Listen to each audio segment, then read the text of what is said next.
പൊക്കം 14. ഇനി വയറളവ് നോക്കാം. വയറ് 10. അപ്പോൾ മുതുകത്ത് ഇടി കിട്ടാറുണ്ടല്ലേ? അതെങ്ങനെ മനസ്സിലായി? മുതുകത്ത് ഇടി കിട്ടുന്നത് വയറിനെയും ബാധിക്കും. പൊക്കവും വയറളവും നോക്കി ഇങ്ങനെ പലതും മനസ്സിലാക്കാം. കടുവച്ചാരുടെ പൊക്കം 22, വയറ് 19. കഴിഞ്ഞ ആഴ്ച 4 മുട്ട തിന്നു അല്ലേ? അല്ല, ഇതൊക്കെ എങ്ങനെയാ മനസ്സിലാക്കുന്നത്? ഇതാണ് വള്ളി വിധി. വള്ളിയിലെ നമ്പർ നോക്കി അളവറിയും, അളവ് നോക്കി വിധി പറയും. എങ്കിലേ നമുക്കിതൊരു ബിസിനസ് ആക്കിയാലോ? ഏ പൊക്കം 13, വയറ് 12. ഏയ്, എനിക്കൊരു വയറേ ഉള്ളൂ. മീൻ തിന്നിട്ടുണ്ടല്ലേ? അത് നിർത്തണം. അത് വെള്ളം കുടിച്ചപ്പോ അകത്ത് കയറിയതാ. പൊക്കം 28, വയർ 20. തനിക്ക് കല്ലേറ് കൊണ്ടിട്ടുണ്ടല്ലോ. ആരെങ്കിലും എറിഞ്ഞു കാണും, പക്ഷെ ഞാൻ അറിഞ്ഞിട്ടില്ല.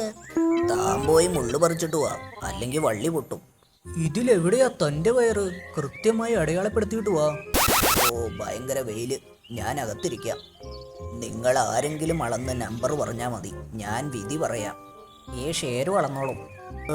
പൊക്കം 18, വയറ് 15. ആ, മുട്ട തിന്നുമ്പോ പുഴുങ്ങി തിന്നാൻ പറ. പൊക്കം 15, വയറ് 8. തല ചുറ്റൽ കാണും, വടി കുത്തി നടക്കാൻ പറ.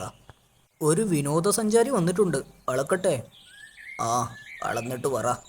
പൊക്കം 22, വയറ് 38. 38? എങ്കിൽ ദഹനം ഭയങ്കര പ്രശ്നമാണല്ലോ. കഴിക്കുന്നത് ദഹിക്കുന്നില്ലെന്ന് ചോദിച്ചേ. ദഹിക്കുന്നുണ്ട് എന്ന് പറഞ്ഞു. വയറുവേദന ഉണ്ടോ? ഇല്ല. അങ്ങനെ വരാൻ വഴിയില്ലല്ലോ. ഇത്രയും വയറിളവുണ്ടെങ്കിൽ ഏതോ ജീവിയെ തിന്നിട്ട് അതേപടി ദഹിക്കാതെ വയറ്റി കിടപ്പാ. അത് ദഹിപ്പിക്കണം. വയറ്റിലുള്ളതേ ദഹിപ്പിക്കാൻ സമ്മതിക്കില്ലെന്നാ പറയുന്നത്.